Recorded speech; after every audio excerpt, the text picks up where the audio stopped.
Hey, investors. I am here with the Property Challenge podcast. I teach investors all around the world how to become real estate investors and how to overcome their challenges. Join me here every single week. PCP, the Property Challenge podcast. When I started this podcast and when I said, what am I going to talk about? I said the best name is the Property Challenge. Hey, investors. Welcome to another episode of the Property Challenge podcast. You guys are in for a treat today. Today, I wanted to share with you guys a story that went viral back in 2023. But I think what took place is a lot of people didn't really understand what was happening. And so I want to break it down step by step. And then I want to explain to you guys how I had to walk this out myself. So today we're going to be talking about redlining. And for those of you who do not know what redlining is a discriminatory practice in which financial services are withheld from neighborhoods that have significant numbers of racial and ethnic minorities. So some people may say, look, redlining, that was back in the day, back before civil rights movements. And, now things are just, so much better and we don't experience redlining. Well, this story I'm going to share with you guys today, because I think it's a great teaching moment, is not just about the family that was redlined against, but even myself, I experienced it back in 2020 and I could not believe it.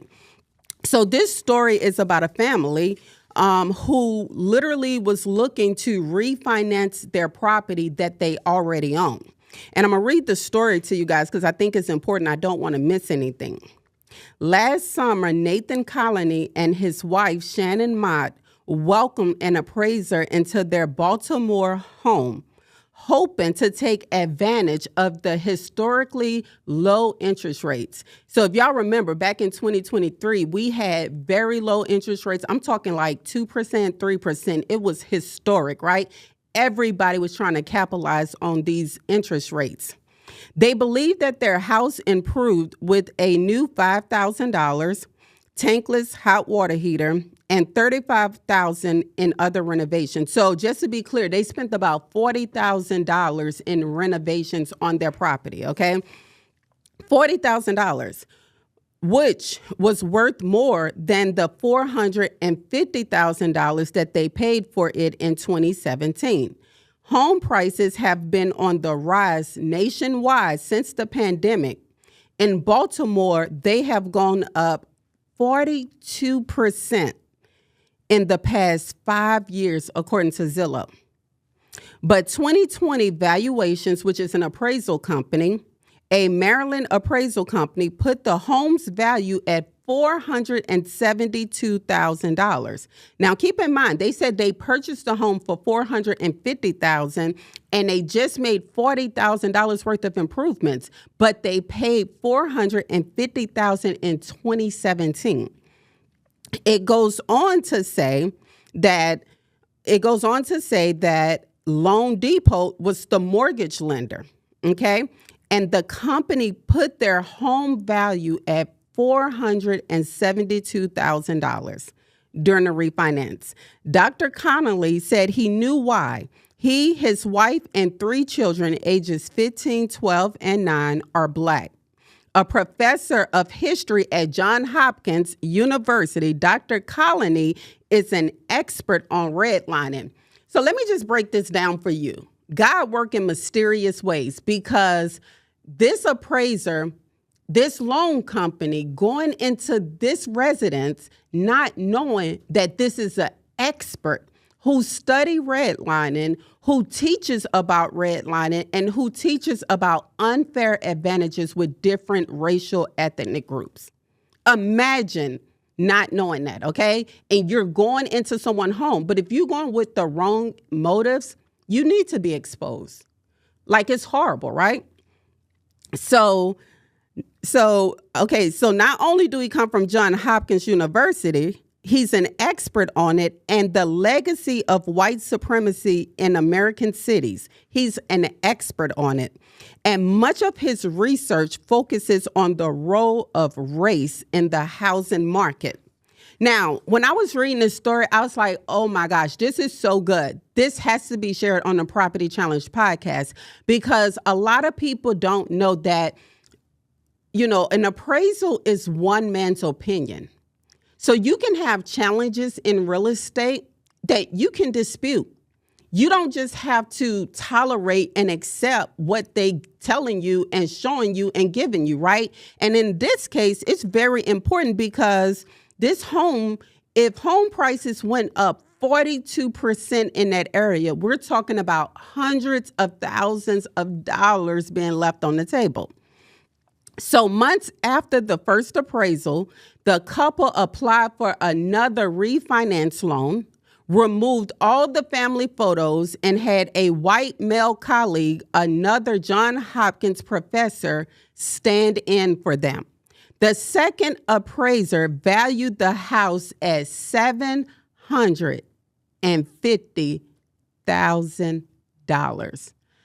$750,000 a couple of months later. Can you imagine? Can you imagine?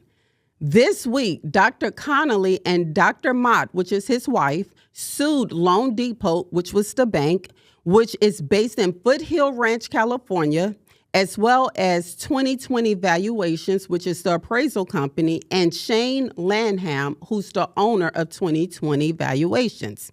The owner of 2020 Valuations, Mr. Lanham, is the appraiser who conducted the first appraisal, okay? So you got to imagine, you done spent all this money in your property, you bought it in 2017, and you're trying to monetize on it. That is what ownership is all about. Being able to use the appreciation that you have built up inside of your home. So Dr. Connolly said, we were clearly aware of appraisal discrimination, said Dr. Connolly, but to be told in so many words that our presence and the life we've built in our home brings the property value down, it's an absolute gut punch. The home appraisal industry, which relies partly on subjective opinions to translate home values into dollars and cents, has faced a firestorm of criticism over the past 2 years. What does that mean? The consumer is seeing more racism in the appraisal industry, allegedly, that is causing these property values to remain low. I can't wait to get to the end of this story, but I also can't wait to share with you guys. So then it goes on to say more than 97% of home appraisers are white, according to the Bureau of Labor Statistics. And since the summer of 2020, when conversations on race and discrimination in America rose to the forefront following the murder of George Floyd, dozens of Black homeowners have alleged discrimination in the home valuations they receive. Some have filed lawsuits, and the presidential administration in the office at that time in March announced a set of planned reforms to overhaul the appraisal industry and dismantle systematic bias. What's amazing about that, and I just kind of want to break that down, right, is it is extremely hard for someone with very limited resources to take on a loan officer, which is a bank that's going to give you the money, and take on the appraisal company. Majority of home buyers don't have that type of money. So it literally, I believe that it literally had to happen to this couple who specializes in this particular industry to be able to shine light on this story. This story has went worldwide. So it goes on to say Dr. Connolly and Dr. Mott lived in the North Baltimore neighborhood of Homeland, known for its strong public schools and colonial architecture, which has earned its place on the National Register of Historic Places. Guys, when your property is placed on the National Register of Historic Places, you get all type of tax incentives and benefits, because that means that that property is a pillar in the community. It has this original character that the city or the state does not want you to change. So in New Orleans, we have a lot of historic districts, right? And I'm thinking about all of the homes that are on Elysian Fields in New Orleans. On Elysian Fields, you can't even change the windows to newer windows without the National Historic Division approving it. So I was literally flipping a property in New Orleans, and I didn't know how strict the National Register of Historic Places were until I put up a window that did not look the same as the other windows. So we literally had to bring in carpenters to reframe that window to make it look exactly like that historic look of the rest of the homes on the street. That's how strict they are. They can force you and place a lien on your property to put that property back in conforming use to match the rest of the neighborhoods. It goes on to say a majority of their neighbors are white. According to their complaint, which was filed in Maryland District Courts on Monday, the couple applied to refinance their mortgage with Loan Depot in May 2021. The lender approved the loan at a rate of 2.25%. And according to the complaint, told the couple that their home was likely now worth $550,000 or more. To conduct the appraisal, Loan Depot hired 2020 Valuations as a subcontractor. Now, keep in mind and remember, 2020 Valuation is the actual appraisal company. Mr. Lanham is the actual owner of that company. He conducted the inspection himself on June 14, 2021. According to the complaint, Dr. Connolly, Dr. Mott, husband and wife, they got two different last names. I don't know what's going on with that situation. Y'all should have been Dr. Connolly, Mrs. Connolly, but whatever, okay? And their 3 children were home during the visit, and their house was also filled with family photos, children drawings of figures with dark skin, a poster for the film Black Panther, and literature by Black authors. Dr. Mott lectures on literature and Africana studies. This is the worst home to redline against. You have to be insane. But the thing is, they didn't know what they was up against. And I love that, because you should be fair and you should give the value of the property based on the property and not based on the people that's living in the property. The couple criticized the way, well, let me back up some, right? So they had the Black Panthers posters up. It would have been obvious to anyone visiting the home that the home belonged to a Black family.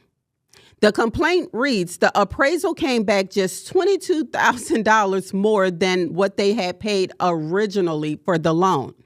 And Loan Depot based its rejection of the couple's application on the low appraisal amount. So you mean to tell me they went from being pre-approved to denied because of the low appraisal number?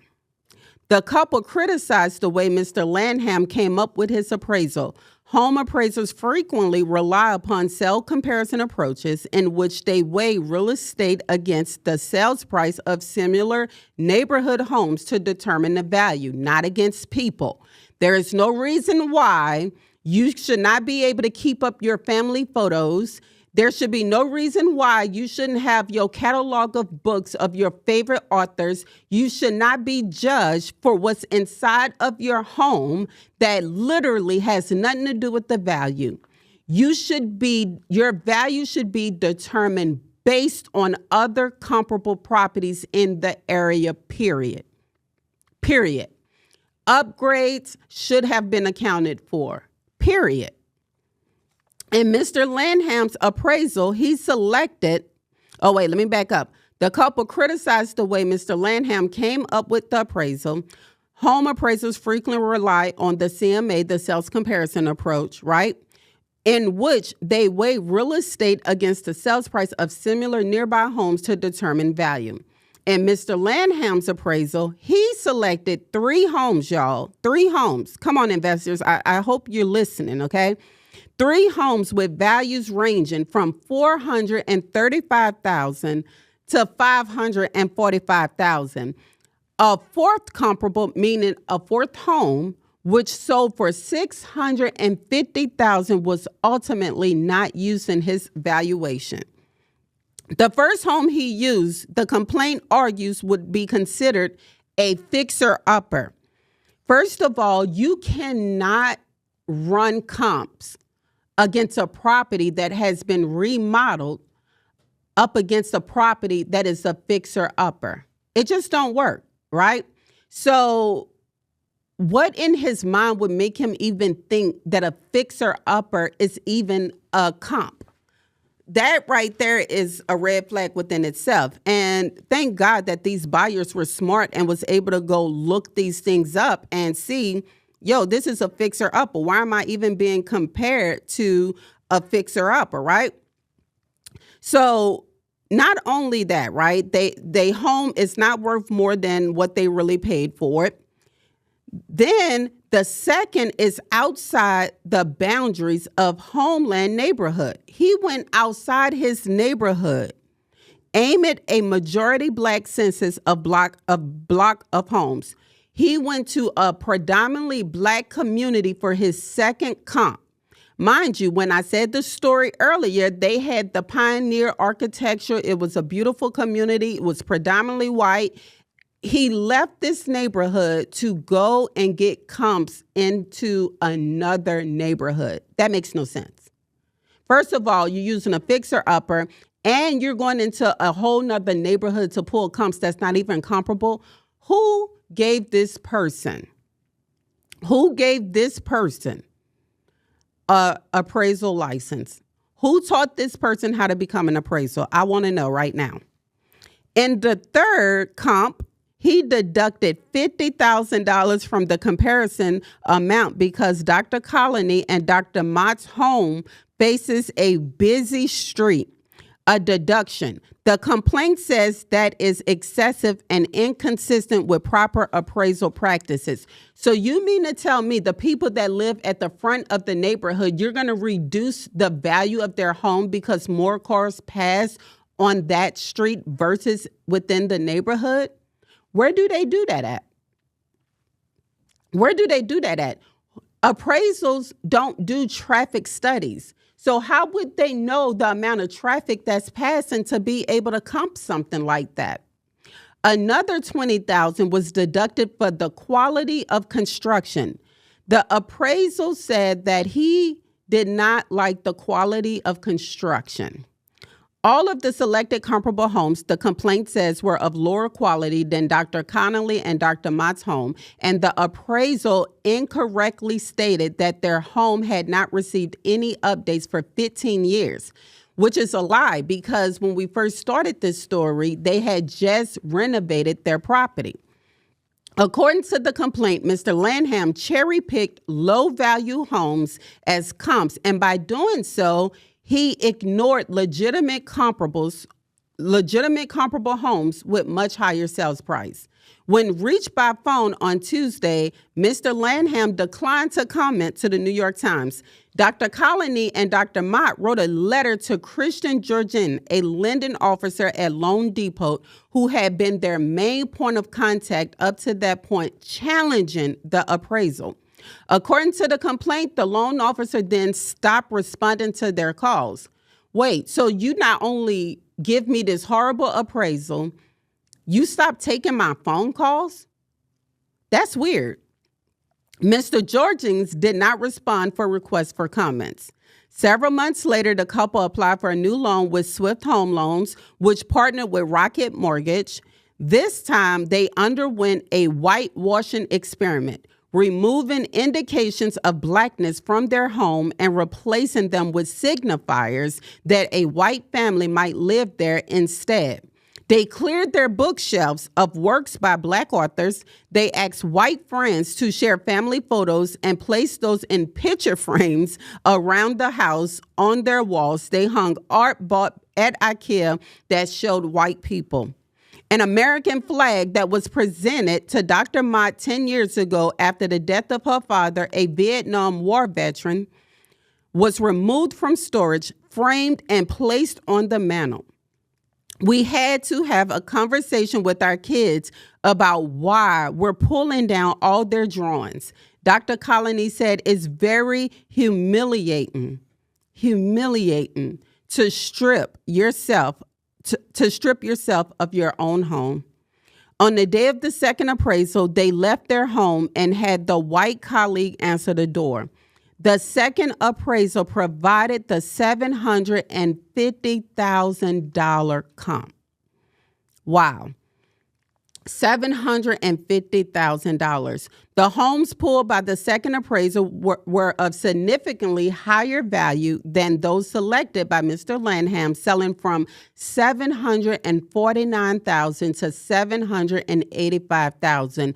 And while Lanham docked $50,000 or 10% from the comparable homes that were not on a busy road, the second appraisal deducted $15,000 or 2%. The complaint says that the 2% adjustment is consistent with industry standards. Race has long played a role in the housing policy in the United States, and Black Americans are denied mortgages at disproportionate rates. The impact of redlining and racist Depression-era housing policy continues to drive down home values in Black neighborhoods and deprive resources for communities of color. Let me just stop right there with this story. I want to share with you guys one more time what redlining is, okay? Redlining is a discriminatory practice in which financial services and advisors are withheld from neighborhoods that have significant numbers of racial and ethnic minorities. I'm disgusted. I'm disgusted because we are in our 2000 era, and we should not have to be fighting to prove property value. We should not have to defend and take down pictures and strip down our walls and put our white counterparts inside of our homes to get our property values. I have an issue with that. I remember when I was going to purchase Madeline Cove. That's a whole entire community that me and a group of partners got together and purchased. That's the same community that I put my children's names on the street signs. But before I can do all of that, I was literally angry and frustrated because I went to several banks in the area. You got to keep in mind, when I went to the bank for Madeline Cove, I was a very experienced real estate investor. I went to 3 of the top local banks in my area. I'm very well known in my community. I have a 700 plus credit score, over 750. I have money in my reserves. My business partners have money in our reserves. Collectively, we had millions. And then on top of that, on top of having all of that, we had a property that we paid for in cash that was worth $3.5 million as is, okay? Now, our redlining didn't come in the form of an appraisal. Our redlining came in the form of a bank giving us financial help. So because in real estate, we leverage OPM, other people's money. We leverage bank money. I remember going to the bank and I looked at the banker and I asked him, I said, what possible reason do you have to deny me of this loan? I have the credit. We have the resources. We have the property. We're asking you for a construction loan to build out our homes in this community. Of course, we don't want to use our family reserves. Each and every last one of my business partners, we've been saving our money. We've been investing. We use money to put down payments down. There's no way we can just empty out all of our savings and put it into the neighborhood. That's why we went to the bank. And that's why investors go to the bank. And he said, I'm sorry, that is just not a property we want in our portfolio. I said, wait, so you'll give me hundreds of thousands of dollars to go build homes on the south side of town, but I can't get a few $100,000 to be able to build homes in a community where home affordability is going to be for the 80%. I want to build homes that's going to sell for less than $200,000. And you mean to tell me I can't leverage a $3.5 million real estate property and get a loan for $1 million to build out 5 to 6 homes? What is wrong with this? I don't get it. So I left the bank and I was so frustrated. This was by the third bank, right? What I did not know is that all of these banks are in cahoots together. They have conversations. Oh, such and such just brought their property. What I did know was that the bank wanted that property so they can go in and re-gentrify the area. The reason why hoods exist is because large corporations come in, they buy up majority of the real estate, they push the people with low income into a particular area where they have no other options, no resources. All they have is a school and a liquor store. That's it. So what they do is they end up selling drugs, they end up shooting each other, they end up in all type of craziness because there's no resources in their community. So I finally have a community that I want to build up. I finally have a community that I want for a bookstore to come in. I can't tell you how many offers I got from people wanting to put a funeral home on our property. They wanting to put another liquor store on our property. They wanted to bring McDonald's to our property. I turned all of that down because I stood for something. If you don't stand for something, you'll fall for anything. I knew what they were trying to do. They were trying to keep that neighborhood the hood, but I was trying to create what was called a neighborhood and not the hood. So when I realized all of these banks were in cahoots, I looked at my business partner, Derek and Chris, and I said, hey, I'm being redlined right now. We have a piece of property. We have an asset that is worth all of this money, millions of dollars, and the bank would not let us collateralize it because they don't want it in their portfolio. But what they would do is offer us a price to sell it to them so that way they can come in and gentrify the area. But what happens to our people in those areas? They have nowhere to go. So before I just let them bend me like a pretzel, I decided to fight back. I looked at each and every last one of my investors. I went from one investor to the next, and I put together a small group of investors who believed in the vision, who believed in the dream, and said, I'll invest with you, Terica. Never in all of the years of me doing real estate was it that hard for me to put money together for a few $100,000. But I knew that there was a dark principality that was attached to it. And for those of you investors who buy real estate, you better pray over your land and cancel out any generational curses that may have been placed on that land. Because if you buy cursed land, I'm telling you now, it would be self-destructive. You will not be able to get the profits you're looking for, and you will wonder why this deal is so hard. So before I close on anything, I pray over it. I declare it for the Lord. I give it back into his dominion, and I let him have his way, right?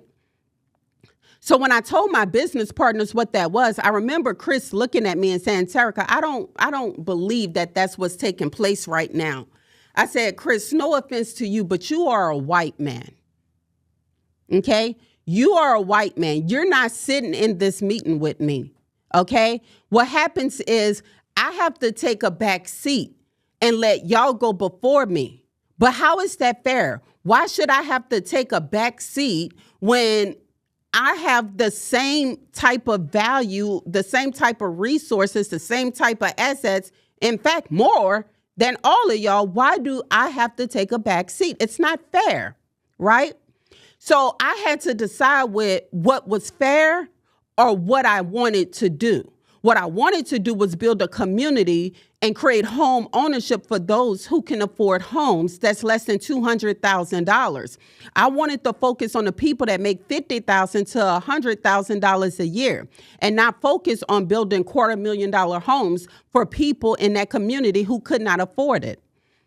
So we bootstrapped all of our money together, literally all of our money together, and we built our first home cash. Not only did we build our first home cash, we sold it like that. And every home we built right after that, it kept selling like that. And guess what? The bank started paying attention. They was like, yo, with or without us, that girl is still moving this property. I think we might want to get on a train with her. So when I went back to a different bank, they said, hey, we'll give you a line of credit for about $2 million to be able to build out your community. $2 million. I went from being rejected. I went from being told no. I went from being looked at like, who the heck do she think she is? I went from crying in my car, staying out to 10, 11, 12 o'clock at night, meeting with investors, to sitting in front of a bank saying, I'll give you this money. Sometimes we got to take the proof of concept and believe in ourselves. Sometimes we just got to muscle it ourselves. Sometimes we just got to get it out the mud ourselves. For those of you who's like, I'm going to be a real estate investor, just know you may have to roll up your sleeve and fight. But the reason why I wanted to talk about redlining today on the Property Challenge podcast was because I want you to not get discouraged if you face this. I want for you to be able to look that enemy in the eye and say, I will stand 10 toes flat and I will not be moved. You cannot shake me. You cannot destroy me. I will have ownership because ownership is my birthright. And that's what this couple did. They sued that company. They won their award. They won their award because it was so evident how they were redlined against. And I just want to say kudos for Dr. Connolly and Dr. Mott, who stood up against redlining and who fought against it and who brought awareness all around the world, showing people that this is going on. Systematic racism is real. It is still taking place. And until we stand up against it, until we say something about it, until we do not just fold, we will be able to get ahead of this. You have a responsibility to yourself. And for those of you who are renters right now and you thinking there's no way I can possibly ever own a property, stop speaking those word curses over yourself. Every day, just whisper to yourself, I'm going to be a homeowner. One day I'm going to be a homeowner. Start prophesying over yourself. Start laying hands on yourself. Start allowing God to work with your faith, because faith without works is dead. So if you don't ever believe you're going to be nothing more than just a renter, then that's all you're going to be. If you say poor me, that's why you poor, because you say poor me. Nobody is going to feel sorry for you and nobody is going to push you. You're going to have to be willing to get in there yourself. So thank you guys for joining me for another episode of the Property Challenge podcast. My name is Terica Lynn Smith. I am your host. Go do your research and look, drop something in the comments. If you enjoyed this episode, comment down below. Show me some love. Make sure you subscribe to our YouTube channel. Peace.